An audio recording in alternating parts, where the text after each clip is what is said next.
नमस्कार। शाला दर्पण पर प्रत्येक स्टूडेंट का हमें आधार, जन आधार, बैंक डिटेल और कॉन्टैक्ट डिटेल अपडेट करनी थी, जिसके आदेश आए थे। लेकिन उसके बाद 23 दिसंबर को यह लिंक हटा दिया गया था, जो 24 दिसंबर 2021 से आज ही के दिन से पुनः अपडेट किया गया है और कई चेंज इसमें किए गए हैं। विद्यार्थी पे हम क्लिक करेंगे। विद्यार्थी पे क्लिक करने के बाद तीसरी रो में लास्ट जो छात्र प्रमाणीकरण आधार, जन आधार, बैंक कॉन्टैक्ट है, इसे क्लिक करेंगे। क्लिक करने के बाद ये इंटरफेस आता है, जहां हम क्लास का चयन करेंगे और उसके बाद सेक्शन चयन करेंगे। यहाँ काफ़ी अपडेट किए गए हैं और सुविधा दे दी गई है। शो स्टूडेंट्स पे क्लिक करेंगे। शो स्टूडेंट्स पे क्लिक करने के बाद यहाँ आपके पास सारा रिकॉर्ड आ जाता है, कितने बच्चों का आपने प्रमाणीकरण किया है, कितने नहीं। और यहाँ देखिए क्लिक है to know Jan Aadhaar details. यहाँ से हम बच्चे की जन आधार आईडी और जन आधार मेंबर आईडी प्राप्त कर सकते हैं, जो कि हमें यहाँ आवश्यकता पड़ेगी। जन आधार मेंबर आईडी और जन आधार आईडी ये दोनों हम वहाँ से ले सकते हैं। अब बात करते हैं यहाँ डिटेल की। देखिए, वैसे तो आप इन 4 पार्ट में से जन आधार, आधार, जन आधार, बैंक और मोबाइल कोई भी डिटेल पहले अपडेट कर सकते हैं, लेकिन आप आधार को सबसे पहले कीजिएगा और उसके बाद जन आधार बैंक जो भी आप करना चाहें। अब आधार में आप क्लिक करेंगे जैसे ही, तो सबसे पहले यहाँ जन आधार है, आधार भी है, तो आधार पे क्लिक कर लीजिए। आधार पे क्लिक करेंगे तो यहाँ नाम, DOB, SR number, male female और आधार नंबर आता है।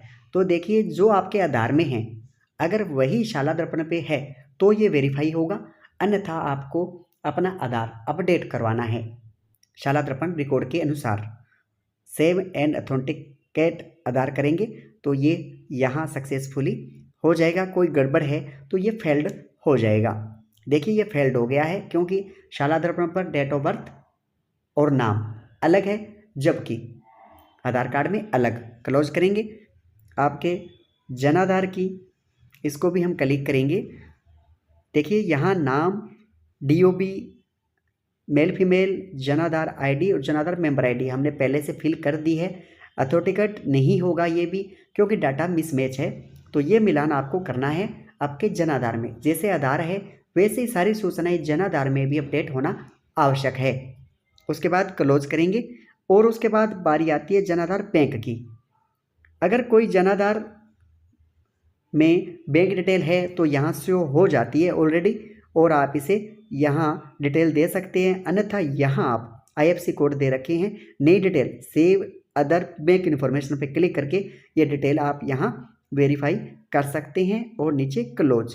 और बैंक डिटेल में हमने फिल करने के बाद मोबाइल पे क्लिक करेंगे। मोबाइल डिटेल में पहले यहाँ लैंडलाइन नंबर देना अनिवार्य था, लेकिन अब ऐसा कुछ नहीं है। आप सिर्फ मोबाइल नंबर अपडेट कर दीजिए। मेल आईडी स्वयं की है तो ठीक है, वरना विद्यालय की आप लगाना चाहें तो आपकी इच्छा है, अन्यथा कोई ज़रूरी नहीं है। उसके बाद आप इसे वेरीफाई करेंगे, ये वेरीफाई हो जाएगा। ये देखिए और क्लिक कीजिए।